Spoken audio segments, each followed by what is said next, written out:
ደም ከፍለሃልና ልሳኔ ያውጃል ክብርህን አልረሳም ጌታ ውለታህን ልሳኔ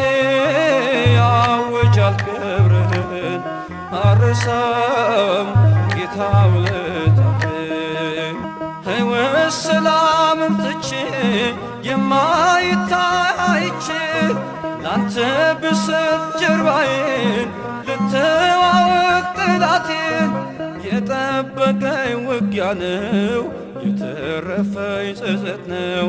የሻረልኝ ቁስለቴ